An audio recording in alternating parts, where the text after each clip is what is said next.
Deken, para imam Tuhan, para suster, frater dan bruder, keluarga Romo Yosef, dan umat beriman yang dikasihi Tuhan. Segala perkara dapat kutanggung dalam Dia yang memberikan kekuatan kepadaku. Begitulah moto tabisan dari Romo Yosef. Sore hari ini saya tidak berhomili atau berkhotbah tentang kematian, tetapi saya hanya mau berbagi kasih dan iman tentang seorang sahabat pada duka ini. Saya berkisah hanya 4 hal, tidak terlalu lama. Pertama, saya berkisah tentang reaksi spontan keluarga. Ketika Romo Yosef tiba di IGD RSUD Gabriel Manek SPD Atambua, seorang saudarinya telah mendengar penjelasan dokter bahwa kesadaran Romo Yosef tinggal 25% karena telah terlambat diantar ke rumah sakit. Dokter bilang setelah serangan jantung sebelum 4 jam harus sudah ditolong oleh dokter. Saudarinya bilang, "Kakak Romo, memang manusia harus mati, tetapi harus cepat ditolong. Lihat, ini sudah tidak ada harapan." Dan saudarinya itu omong terus, dan saya tidak menjawab sedikit pun. Akhirnya saudarinya sendiri bilang, "Kakak Romo, semuanya tidak abadi, yang abadi adalah waktu." Saya tidak menjawab, tetapi sekarang saya menjawab. Benar, hanya waktu yang abadi. Karena waktu adalah Tuhan sendiri. Manusia tidak punya waktu. Manusia hanya punya kesempatan. Dan kesempatan itu cuma penggalan saat-saat yang dihadiahkan Tuhan. Dan kesempatan itu dikirimkan Tuhan atau dihadiahi oleh Tuhan. Karena itu, kiriman itu adalah persembahan yang harum dari Tuhan. Maka waktu itu harum. Karena dia harum, maka dia harus dijaga sehingga dari waktu akan berbuah. Dalam bacaan Injil, penginjil bilang berjaga-jaga.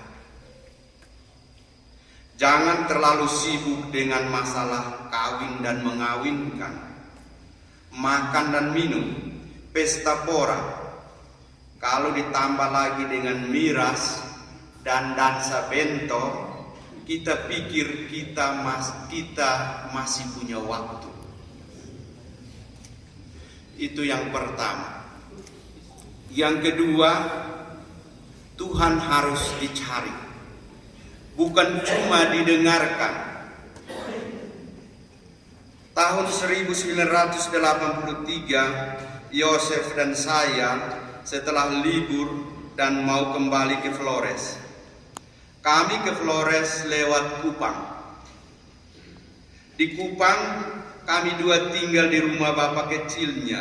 Saya tidak tahu entah hadir di sini. Oh ya, ada hadir di sini, saya sudah lihat. Namanya Paulus Hane. Bapak kecilnya saat makan selalu tanya kami 2. "Kamu 2 memang mau jadi imam?" Kami 2 diam saja. Karena bapak kecilnya terus desak, lalu Yosef bilang, "Bapak, kami coba dulu." Bapak kecilnya bilang, "Kalau coba-coba tidak usah." Yosef diam saja. Saya juga diam saja. Saya bilang sama Yosef, "Kalau mau tunjuk bukti begini, saya tidak bisa jawab." Kami dua diam, dan kami menyimpan perkara itu dalam hati sampai sekarang. Jam 2 siang kami dua menuju Namosain. Di sana ada kapal motor, kapal kecil bukan kapal besar. Kami bergegas beli tiket lalu naik kapal, tapi harus basah karena tidak ada dermaga. Menjelang sore kami mau berangkat, tapi aneh, kapal itu berlayar sampai di Pulau Semau lalu balik lagi. Saat itu sudah jam 7 malam. Kapal kembali di Namosain. Anak buah kapal bilang besok baru kita berangkat. Kami dua baku lihat dan bingung. Entahkah malam ini kami tidur di pelabuhan dan di atas kapal. Kami dua akhirnya bermalam di kapal motor Sinta Karya. Dia bilang sama saya, panggilan Tuhan Yesus itu tidak hanya didengar, tetapi harus dicari dan diperjuangkan. Tak ada yang murah dan tak ada yang enteng. Dia bilang, kita dua sudah jalan, kita dua sudah di jalan, kita harus jalan terus. Saya bilang tidak apa-apa, kita terlambat, tetapi lusa pagi kita akan sandar di pelabuhan Larantuka. Yosef tetap mencari Tuhan dalam sakitnya, dalam diri orang-orang baik. Yosef telah menjawab permintaan bapak kecilnya. Ia meninggal sebagai imam. Yang ketiga, taat dan loyal pada pimpinan. Romo Yosef itu saat jadi pastor paroki, umat menggugah tanah paroki dan hampir beberapa kali. Maaf, saya singgung di sini bukan untuk siapa-siapa, tetapi kisah ini ada iman di baliknya. Ia dimarah-marahi oleh pemilik tanah, bahkan mau dipukul oleh ibu-ibu. Dia dikata-katai, tetapi ia tidak menyerah. Dia masuk keluar pengadilan dan memang dia kalah. Katanya, saya tidak akan menyerah karena tanah ini bukan milikku, milik umat dan milik Tuhan. Karena itu, bila belum ada kebenaran dan Bapak Uskup belum ngomong bahwa harus berhenti membela sebidang tanah itu, saya tidak akan diam. Tetapi kalau Bapak Uskup bilang saya diam, saya akan diam.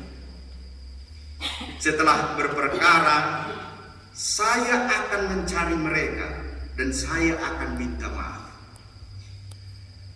Suatu waktu dia bercerita begini, orang-orang ini marah-marah saya. Kenapa Romo sudah dikata-katai oleh orang-orang itu dan kalah lagi, tapi Romo pergi dan cari mereka. Lalu Yosef bilang apa? Mereka itu adalah umatku. Kita ini tahu tidak lengkap, hanya Tuhan yang tahu lengkap.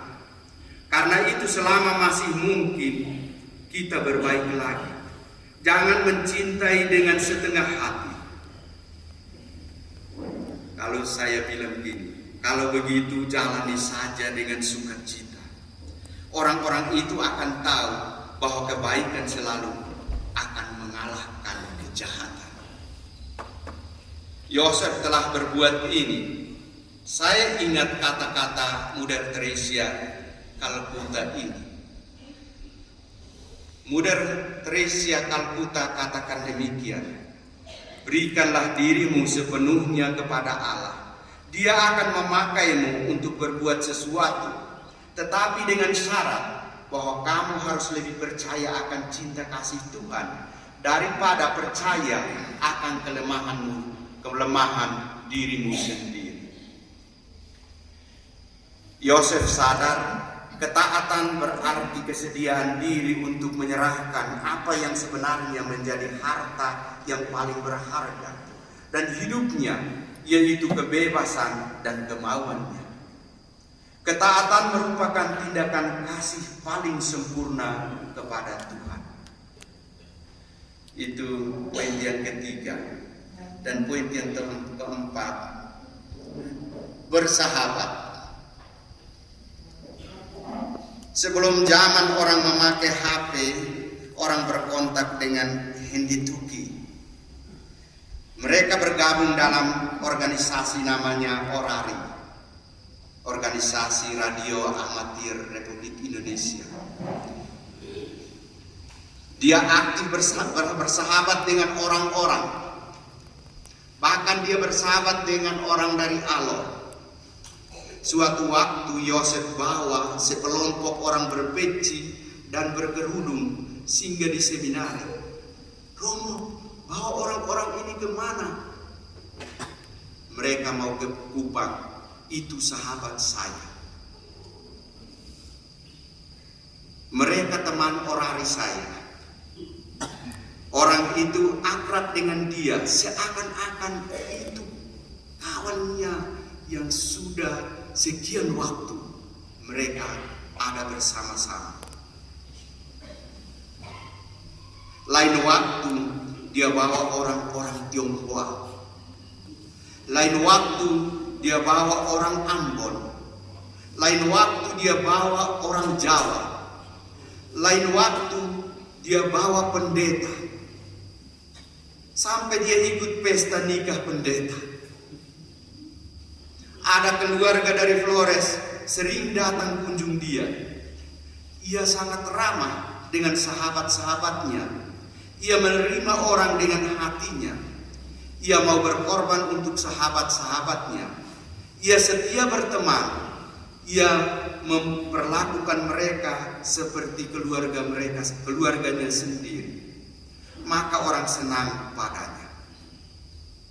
Ia berteman dengan penuh kasih. Ia sadar bahwa mencintai orang lain itu adalah berkat yang kelihatan. Yosef sadar bahwa setiap perbuatan kasih menghadirkan Allah. Sehingga ketika berhadapan muka dengan Allah, maka buatlah agar setiap orang yang datang dan dijumpai menjadi lebih baik dan berbahagia. Ia bahagia sekali dengan sahabat-sahabatnya. Salah satu ciri dari cinta persahabatan adalah pemberian diri total atas dasar prinsip batin untuk mengembangkan diri, membuka diri dan menerima orang lain. Dalam persahabatan selalu terkait minat, kerinduan, kesamaan perasaan untuk menciptakan ikatan sehingga orang ikut ambil bagian dalam hati satu sama lain. Dengan demikian mereka punya cinta bakti atau mereka punya rasa bakti, atau dalam bahasa Romo Prasetyo dia katakan bersahabat itu adalah devosi.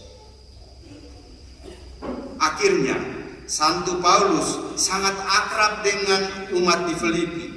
Ia bicara terus terang dengan mengatakan, dalam segala hal dan dalam segala perkara tidak ada sesuatu yang merupakan rahasia bagiku, baik dalam hal kenyang maupun dalam hal kelaparan, baik dalam hal kelimpahan maupun dalam hal kekurangan. Segala perkara dapat kutanggung dalam Dia yang memberi kekuatan kepadaku. Selamat jalan sahabat setia, selamat jalan imam Tuhan. Engkau ada dalam